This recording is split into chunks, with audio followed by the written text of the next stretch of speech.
प्रदेश में लॉकडाउन के चौथे चरण के बाद राज्य में ज्यादातर लघु एवं मध्यम उद्यम इकाइयां शुरू हो गई हैं। इससे उद्योग जगत और श्रमिकों को राहत मिली है। बाजारों में भी खरीद फरोख्त की गतिविधियां शुरू हो गई हैं। इन इकाइयों में सोशल डिस्टेंसिंग के साथ काम किया जा रहा है। फैक्ट्रियों में श्रमिकों की संख्या आधी रखी गई है, इससे उत्पादन कम हो रहा है। उद्योग जगत के सामने इस समय बड़ी समस्या कच्चे माल की मांग और तैयार माल की आपूर्ति की है। उद्योग जगत से जुड़े लोग केंद्र सरकार के राहत पैकेज को सकारात्मक कदम बता रहे हैं। पेश है एक रिपोर्ट।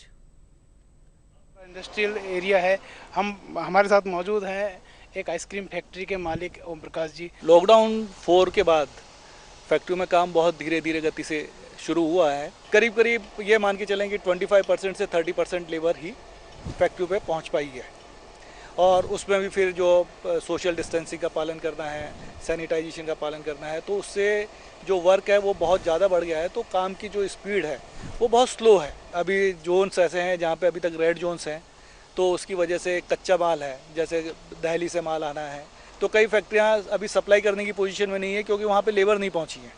तो उसकी वजह से कच्चा माल है वो फैक्ट्रियों पर तक नहीं पहुँच पा रहा है।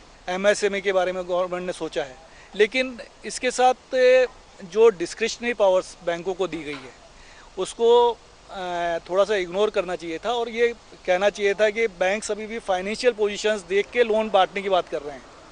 तो ये सब लोगों को पता है कि कोविड की वजह से लोगों की फाइनेंशियल पोजीशन ही डिस्टर्ब हुई है, जिसी की वजह से ये फाइनेंशियल पैकेज आया है।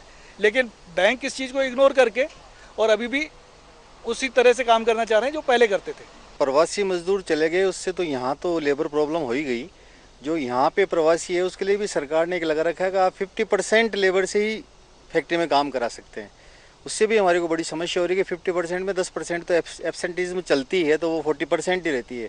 उससे ऑर्डर्स है वो फुलफिल नहीं हो पा रहे। आर्थिक पैकेज दिया वो बहुत अच्छा है, लेकिन बैंकों का रवैया अभी तक सकारात्मक नहीं है। इसमें काफ़ी फॉर्मेलिटीज़ मांग रहे हैं। वो कहते हैं आपकी डेटर्स की लिस्ट दो, अगर आपको लिमिट बढ़वानी है तो, और आपको सैलरी कितनी कितनी दे दी उसकी चार्ट बना के दो। सारी चीज़ें मांग रहे हैं जो कि इस टाइम में बना के देना एकदम से संभव ही नहीं है। हमारे साथ ही मौजूद हैं श्री प्रवीण जी, जो इलेक्ट्रॉनिक्स की फैक्ट्री है उनकी। हमारी इलेक्ट्रॉनिक्स की फैक्ट्री है। उसके बाद क्या वोल्टेज स्टेबलाइजर बंद रहा तो वोल्टेज बहुत ज़्यादा फ्लक्चुएट हुए और हाई वोल्टेज आने लग गए। तो बहुत फैक्ट्रीज में ऐसी पोजीशन आई जैसे ड्राइव वगैरह हैं उनमें वर्किंग स्टार्ट होना बंद हो गई।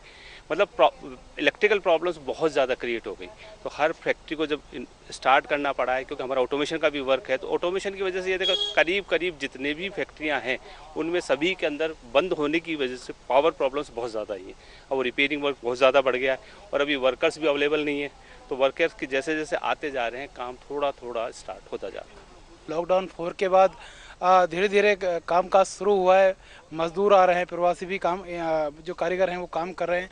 और खासकर ये लोग केंद्र सरकार के जो आर्थिक पैकेज है उससे काफ़ी उत्साहित है। लेकिन इनका कहना है कि बैंकों को इसमें थोड़ी राहत, थोड़ी सहूलियत देनी चाहिए। कैमरा सहयोगी कमल योगी के साथ मुरारी गुप्ता, DD न्यूज़, जयपुर।